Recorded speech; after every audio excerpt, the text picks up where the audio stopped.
8월 27일 화요일 하나님 말씀 데살로니가 전서 5장 23절부터 28절까지입니다. 함께 교독하겠습니다. 평강의 하나님이 친히 너희를 온전히 거룩하게 하시고 또 너희의 온 영과 혼과 몸이 우리 주 예수 그리스도께서 강림하실 때 흠없게 보전되기를 원하노라. 너희를 부르시는 이는 미쁘시니 그가 또한 이루시리라. 형제들아 우리를 위하여 기도하라. 거룩하게 입맞춤으로 모든 형제에게 문안하라. 내가 주를 힘입어 너희를 명하노니 모든 형제에게 이 편지를 읽어주라. 우리 주 예수 그리스도의 은혜가 너희에게 있을지어다. 아멘. 이것은 하나님의 말씀입니다. 오늘 본문은 어제 본문에 이어서 데살로니가 전서 이제 마지막 부분에 해당을 합니다. 바울의 권면 몇 가지가 나오는데요. 몇 가지만 본문 짧지만 좀 읽어보고 생각해보고 적용해보도록 하겠습니다. 23절 말씀 같이 읽겠습니다. 평강의 하나님이 친히 너희를 온전히 거룩하게 하시고 또 너희의 온 영과 혼과 몸이 우리 주 예수 그리스도께서 강림하실 때에 흠없게 보전되기를 원하노라. 하나님이 우리를 거룩하게 하시고 내가 거룩해지는, 내가 스스로를 거룩하게 만드는 게 아니라 하나님의 은혜로 거룩하게 되는 거죠. 또한 이 하나님의 은혜로 내 영과 혼과 몸이 강건해지기를 원한다. 여기 영혼과 정신과 육체로 보면 되겠죠. 영은 영혼, 혼은 정신, 몸은 육체로 보면 되겠죠. 네, 각각 뭐 구분해서 볼 수도 있지만 이렇게 보시면 될 것 같아요. 너 전체가 온전한 너가, 그렇죠? 하나님이 기뻐하시는 사람이 되기를 바란다. 근데 조금 생각해 볼 건 이건 것 같아요. 흠없게 보존되기를 원하노라. 그러니까 강건하게 되었으면 좋겠다. 이 얘기인데, 그러면 영적인 건강, 그리고 정신적인 건강, 그리고 육체적인 건강을 좀 생각해 보면 좋겠어요. 영적인 건강에 문제가 생기면 건강한 신앙을 가질 수가 없는 거죠. 그러니까 하나님을 믿는 신앙이 종교적일 수는 있는데 신앙적일 수는 없는 거예요. 종교적일 수는 있지만 기독교적일 수는 없죠. 대표적인 예를 들면 이런 거예요. 하나님을 믿는 믿음은 있는데 이 믿음을 미신처럼 믿는 사람들이 있거든요. 내가 누릴 축복을 위하여, 내가 피할 고난을 위하여 하나님을 믿는, 이게 뭐냐면 하나님을 미신처럼 믿는 신앙, 샤머니즘이거든요. 그런데 이것은 건강한 신앙, 바른 신앙이 아니에요. 그래서 흔히들 이제 이렇게 생각을 하죠. 기도함으로 축복을 받아내고 기도함으로 고난을 없애는. 근데 건강하고 바른 신앙은 그게 아니죠. 축복이 없어도, 현재의 축복이 없어도 기도함으로 신앙을 지키고, 현재 고난이 사라지지 않아도 기도함으로 그 고난을 이기고 견디고 통과하는 것. 이것이 무엇이냐면 자기 십자가를 지고 예수를 따르는 바른 신앙을 가진, 가장 기독교적인 신앙을 가진 삶이죠. 영적인 건강에 문제가 생기면 이 부분에 문제가 생긴다고 볼 수 있어요. 두 번째는 정신적인 혼의 건강, 우리가 흔히 이야기하는 마음의 건강. 마음의 건강에 문제가 생길 때 어떻게 되는가? 인간관계에 굉장히 큰 문제가 생기죠. 공동체 자체가 굉장히 깨질 수가 있죠. 가정 안에서도 그렇잖아요. 뭐 의처증도 그렇고 의부증도 그렇고 마음이 건강하지 않은 거죠. 또 불안이 너무 심해서 사람들을 믿지 못하는 경우도 사실은 굉장히 많고, 또 극심한 우울감에 빠져서 그 누구도 내 옆에 오지 못하게 하고 혼자 있으려는 사람들도 있고, 심지어는 극단적인 선택을 하는 사람들도 있잖아요. 그러니까 정신적인, 혼적인 마음의 건강을 유지하지 못하면 건강한 공동체의 일원이 되기가 상당히 어려운 거죠. 그래서 이 정신의 건강, 이 마음의 건강, 이 생각의 건강도 사실은 건강한 교회 공동체를 이루기 위해서 우리에게 너무나 중요한 거죠. 마지막으로 육체적인 건강도 생각해 볼 필요가 있어요. 되게 중요한 게 참 신기한데 몸이 아프잖아요. 그러면 하나님께 더 가까이 갑니다. 근데 되게 이상하게 이 몸이 아픈 게 나아지지 않고 더 아파지고 더 길어지잖아요. 그러면 하나님께 나아가던 걸 멈춰요. 참 이상하죠. 그러니까 육신의 약함이 내 마음에 그리고 내 영의 상태에도 영향을 주는 거예요. 그래서 우리가 그런 얘기도 하잖아요. 건강한 몸에 건강한 정신이 깃든다. 뭐 이런 얘기를 하죠. 육신의 건강이 안 좋으면 사실은 육신의 건강이 안 좋은 이것 때문에 오히려 더 주님 앞에 가까이 나아갈 것 같지만 이것이 깊어지고 길어질 때 사람들이 보이는 반응은 뭐냐 하면 하나님께로 더 가까이 나아가지 못하고 멈춰 있거나 후퇴하는 것을 많이 보여주는 거죠. 그런 면에서 본다면 우리의 육신의 건강도 사실은 되게 중요한 것 같아요. 혹시라도 장애를 가질 수는 있죠. 장애를 가질 수는 있어요. 그것은 불행한 것이 아니라 사실은 불편한 거잖아요. 그러니까 그걸 불행으로 생각하지 않았으면 좋겠고 그것을 불편이라고 생각했으면 좋겠어요. 그런데 그런 불편함이 있음에도 불구하고 육체적으로 그런 불편함이 있음에도 불구하고 더 하나님께 가까이 나아가는 정신의 건강, 영적인 건강을 갖고 있다면 똑같은 상태, 똑같은 조건이 아니라 더 육적인 건강이 좋은 상태에서 똑같이 하는 사람과 비교가 되죠. 확실히.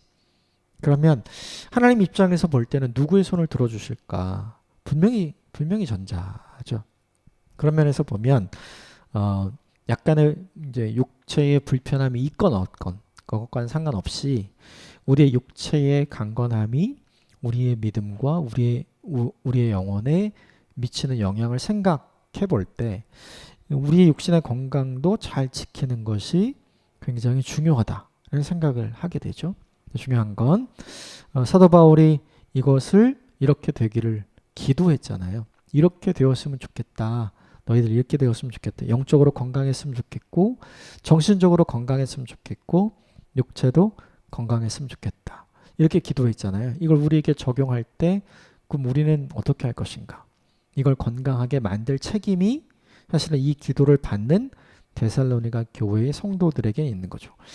사도 바울은 데살로니가 교회의 성도들을 위해 하나님께 은혜를 주십시오라고 기도하고 있는 거지만 그 기도를 받고 있는 데살로니가 교회 성도들의 입장에서는 하나님이 은혜를 주실 수 있는 그릇을 준비하는 게 중요하잖아요. 이걸 그 관점에서 우리에게 적용해야 하는 것 같아요. 예, 하나님이 우리를 하나님의 성품을 닮은 거룩한 성품을 가진 하나님의 사람으로 온전히 바꾸어 가실 수 있도록 그리고 내 영혼과 내 정신과 내 육체의 건강을 허락해 주실 수 있는 은혜를 주시도록 우리가 준비해야 될 일이 있는 거죠. 내가 스스로 만들어야 될 그릇이 있는 거죠. 이것을 기억하시면서 이거에 관심을 가졌으면 좋겠어요. 우린 다 알아요. 무엇이 하나님이 기뻐하시는 거룩인지 다 압니다. 그걸 분별함으로 내가 가까이 해야 할 것은 가까이 하고 멀리 해야 할 것은 멀리 하는 분명하게 구분된 선택을 분명하게 구별된 선택을 할 수 있는 하나님의 사람이 되시기를 주님으로 축복하고요. 또 한 가지 영적인 그리고 정신적인 육체적인 강건함과 건강을 나 스스로 잘 유지하기 위해 애쓰는 하나님의 사람이 되시기를 주님으로 축복합니다. 24절 같이 볼까요? 시작. 너희를 부르시는 이는 이쁘시니 그가 또한 이루시리라. 하나님이 너희를 부르셨으니 그는 너희에게 충성되시니 하나님이 너희를 책임져 주실 것이다. 그가 또한 그가 계획한 장성한 분량까지 너희를 더 성장하고 성숙시키게 할 것이다. 지금 이 얘기를 하는 거예요. 사도 바울이 보는 데살로니가 교인들의 특징이 있었죠. 생각보다 훨씬 더 잘하고 있다. 이게 디모데에게서 들은 거잖아요. 그래서 기뻐했고 위로를 받았고 와, 내가 더 열심히 기도해야 되겠구나. 내가 하는 것보다 하나님이 하시는 게 훨씬 더 좋구나. 사도 바울이 이걸 깨달은 거잖아요. 이 성숙함은 교회의 역사가 길어서 생긴 게 아니었어요. 그리고 교인의 숫자가 많아서 생긴 것이 아니었습니다. 크기와도 관계없고 교회의 시간과도 상관없었죠. 그렇다면 누가 한 일인가? 이 사람이 한 일이 아니라는 게 분명하게 거기서 드러나는 거죠. 이게 하나님이 하신 일이구나. 그래서 무엇보다 중요한 게 있죠. 어제 본문과 연결지어서 보면 믿음이 어제 본문 제일 마지막에 19절부터 22절까지 거기에 나온 내용과 연결지으면 좋을 것 같아요. 믿음이 사라지게 하지 말아라. 신앙의 고백이 흔들리지 않게 하지 말아라. 그리고 말씀을 무시하지 말아라. 그리고 말씀의 해석이 어느 것이 더 우리에게 옳은 것인지, 어떤 것이 우리에게 더 유익한 것인지, 좋은 것인지 분별하라. 이것을 통해서 하나님이 너희를 더 성숙하게 성장시키실 것이다. 결국 이 일이 우리에게 보여주는 게 있죠. 너희는 내가 키운 게 아니야. 하나님이 너희를 키우신 거야. 너희는 내가 성장시킨 게 아니야. 하나님이 너희를 성장시켜 주신 거야. 사도 바울은 이 본문을 통해서 너희를 부르시니까 내가 아니라 하나님이기 때문에 하나님께서 책임져 주시고 하나님께서 이끌어 가시고 하나님께서 성장시키시고 하나님께서 성숙시키신 것이다. 이렇게 이야기를 하잖아요. 주도권을 사람에게 주지 말고 주도권을 하나님께 드려야 한다. 그러니까 어제 보면 리더에 관한 이야기가 있었잖아요. 그거랑도 연관지어서 생각할 수 있을 것 같아요. 결국 누가 교회의 주인이신가? 누가 교회의 주도권을 갖고 계신가? 이 24절에 정확하게 보여주죠. 사람이 교회의 주인이 아니라 하나님이 교회의 주인이다. 사람이 주도권, 리더가 주도권을 갖고 있는 것이 아니라 하나님이 주도권을 갖고 계신 것이다. 그래서 되게 중요한 게 있어요. 교회 안에서 큰 영향력을 행사할 수 있는 사람이 되려고 하지 마십시오. 그렇게 하지 마시고 오히려 교회 안에서 큰 영향력을 행사할 수 있는 사람이 아니라 오히려 사도 바울처럼 교회 안에서 보이지 않지만 누군가의 성장과 성숙을 위해 헌신하고 수고하고 애쓴 사람이 되도록 노력하십시오. 그러면 내가 한 일은 드러나지 않고 나를 통해 하나님이 하신 일이 엄청나게 부각되고 드러나게 되잖아요. 사도 바울과 같은 역할을 하는 하나님의 사람이 되시기를 주님의 이름으로 축복합니다. 우리 인생의 주도권이 하나님께 있음을 인정하십시오.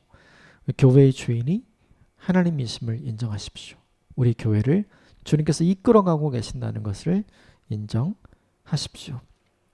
25절 같이 볼까요? 25절 시작. 형제들아 우리를 위하여 기도하라. 사도 바울이 간절하게 중보기도 요청을 하죠. 자기도 이제 더 내가 이제 다 됐구나. 기도 그만해야 되겠다. 이게 아니라 더 열심히 하나님께 기도하죠.